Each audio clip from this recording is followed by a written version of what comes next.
Hey, Powerhouse, I have a very special invitation just for you.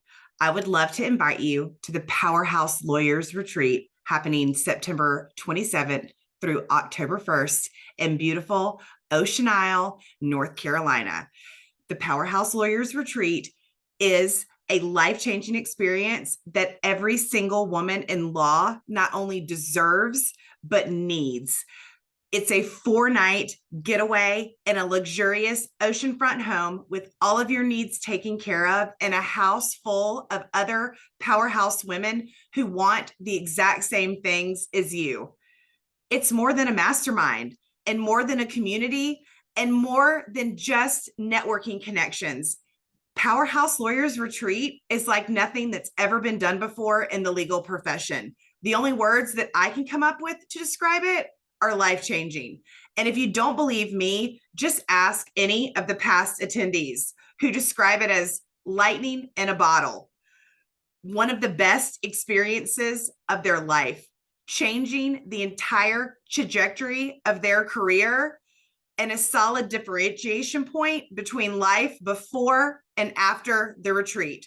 One thing is for sure, your life and you will never be the same. So come join us September 27th through October 1st in Ocean Isle Beach, North Carolina. Spots are limited, so go grab yours. Head on over to eringerner.com/powerhouse lawyer retreat. See you there.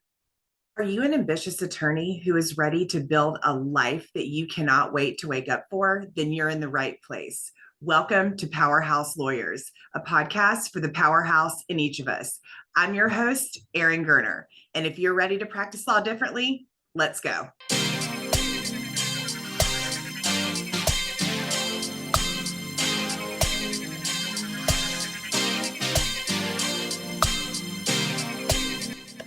Hi, Powerhouse Lawyers. Welcome back to the show. I am your host, Erin Gerner, and I'm so excited that you are here.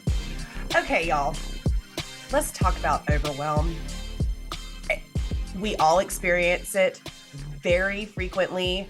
Myself, that was always my go-to when people would ask me, like when I was in my young momhood, people would be like, how are you doing? I'm like, I'm just so overwhelmed.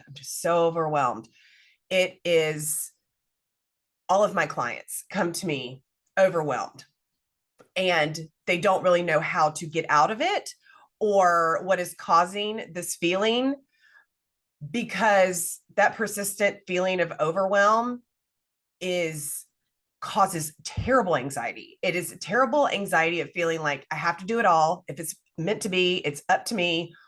Like everyone's depending on me. I have to do everything. That is what that overwhelming feeling is, feeling like you have to do every single thing at once.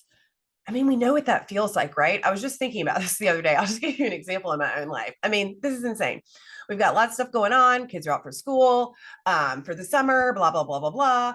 Got the overwhelm is starting to build, got all this stuff going on in my head, list of things to do, this, that, the kids, business, groceries, whatever.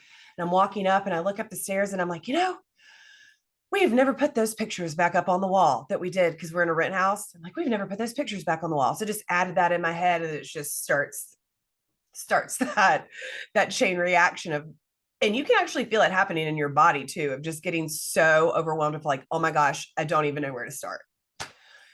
Well, this is my quick and easy way to combat overwhelm, to reset and get a handle on this. I know because I do this particular act all the time. I do it weekly. Sometimes I have to do it daily, but especially as women, as moms, as lawyers, as overachieving, high functioning women, we are very easily overwhelmed. We got a lot of shit going on. We got a lot of people to take care of. We got a lot of irons in the fire. I mean, we got a lot of stuff going on, like all the things. So overwhelm is not unusual. You're not alone. Like I said, I do this because I have to constantly combat my own overwhelm 2 kids, they're busy. I'm running a business by myself. My husband's also an entrepreneur. You know, like no one's got out the world's smallest violin for us. Like we've all got the overwhelm. We've all got things. But I want to tell you a really easy way to get out of that mindset and get out of that overwhelm, to stop that anxiety, to reset, and to get into action. Action is the key word. That is the cure 100% of the time to overwhelm, is action. And your first thought is, well, Erin, you just said I'm so overwhelmed that I don't even know where to start. So that's where I'm going to help you out. This is not a new concept. I'm just going to ask you to do this with a brand new mindset. And that way it takes on new meaning in your life. And actually you can implement it it's actually going to work for you with a different mindset. I want you to literally brain dump your entire to-do list. Just brain dump. And I say list, and I actually meant to say lists, plural, because come on now. You and I both know that you have got multiple to-do lists. You probably got one in your phone. Maybe there's even a couple in your phone on your notes section. Maybe there's one at work. You got a calendar at home with the kids' sports on it. You have got multiple to-do lists, multiple things going on all over the place. And as much as we want to compartmentalize one and the other and keep them separate, they are not. We are the caretakers, the caregivers, and providers. And so all of those will always be intertwined. Write it all down. And I'm talking about everything work, everything family, all the kids. If you need to take the dog to the vet, the pictures that need to be hung, that leaky pipe in the bathroom. I'm talking about it all. Just brain dump it. It is the most freeing activity to just brain dump, because overwhelm lives in our head. It's the continuation of thoughts that continue to run on repeat in our head. It lives there. Once we can actually get it out on paper and see it in front of us, then we can start to do something about it. So you got your to-do list, you've got everything written down. I'll never forget one of my very first clients. She's like, love her so much. She was like, Erin, I did my to-do list and it's 6 pages. And I was like, that's awesome.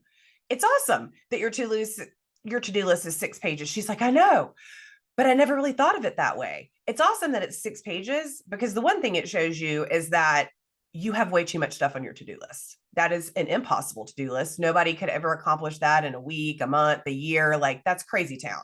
So we've got to take stock of what's happening and get into action. So simply analyze your to-do list, but with this mindset. What is the season that you are in right now? Because seasons come and go.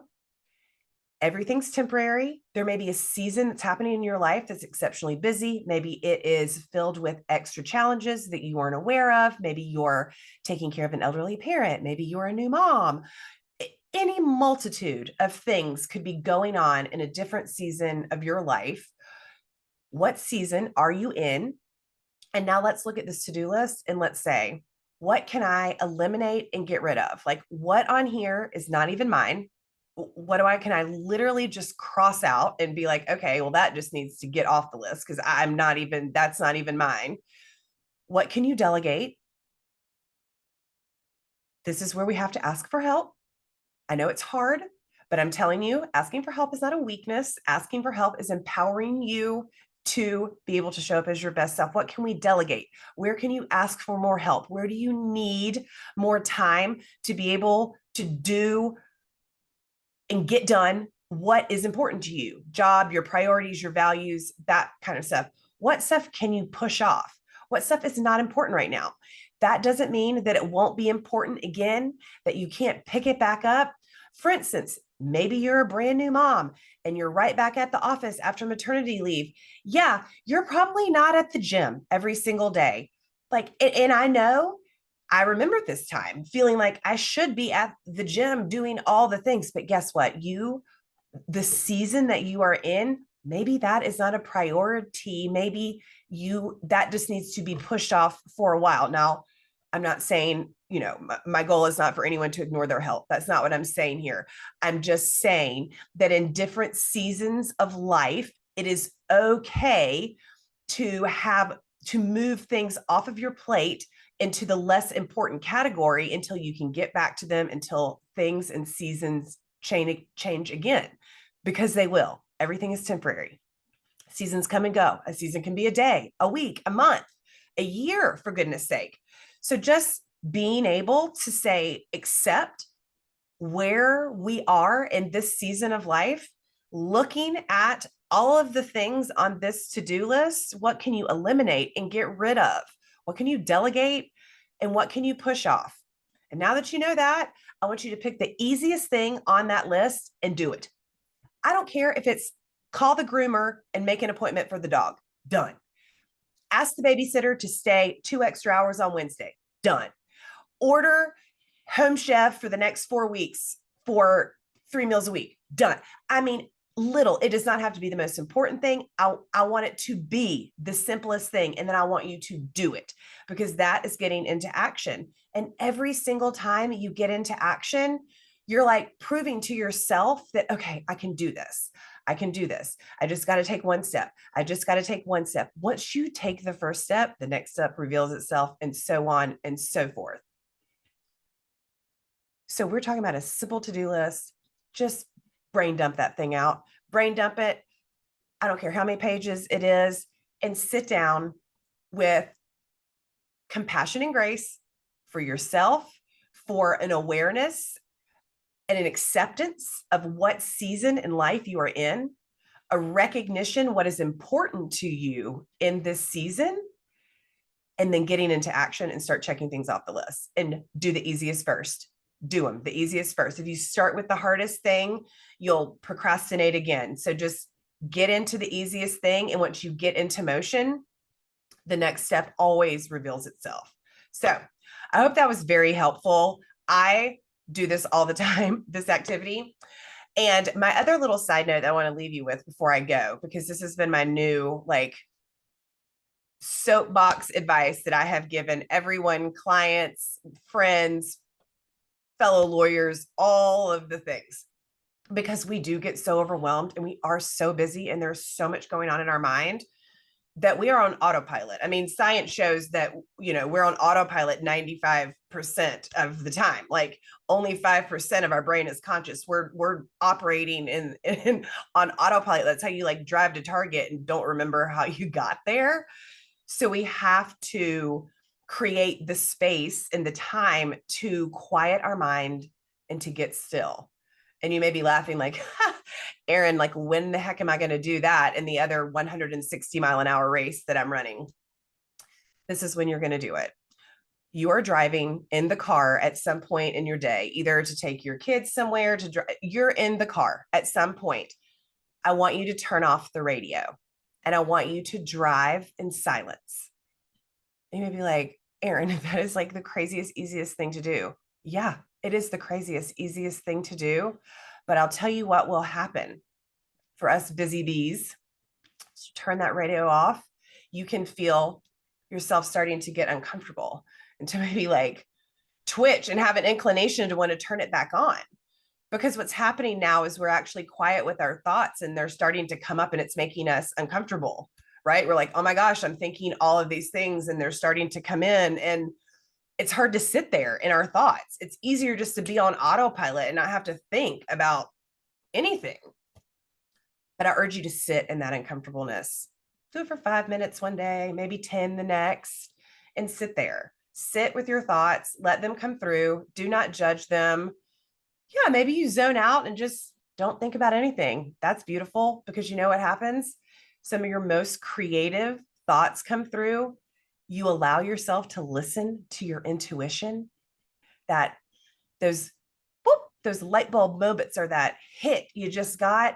You can't feel or recognize any of that stuff unless you are still and quiet.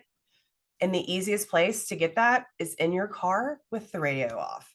The analogy I always give of this is, you're riding in the car with your best friend and you guys are chit-chatting and you haven't seen each other in forever and you're so excited, but you've got the radio on, it's your favorite song, and she's telling a great story and you're like, girl, you have got to turn down the volume because I can't hear you. That's what you have to do. We have to turn down the volume in our head so we can actually hear ourselves. So turn the volume, totally off in your car. Go drive in silence. Check it out.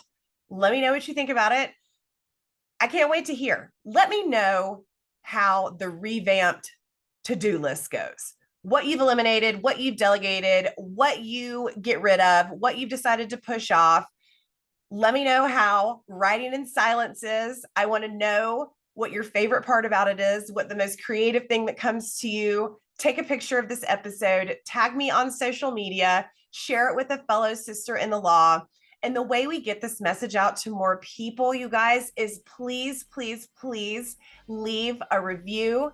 Make it honest, but I know you're going to give me a 5-star. And always, always leave a rating and a review. I really, really appreciate it so much. That's how we get this message out to more people and to more women in the law who need to hear this. Because if you've made it this far, I know you're the type of woman who wants to see other women win. So great. So glad you were here. Thank you for joining me. And I'll see you guys next week.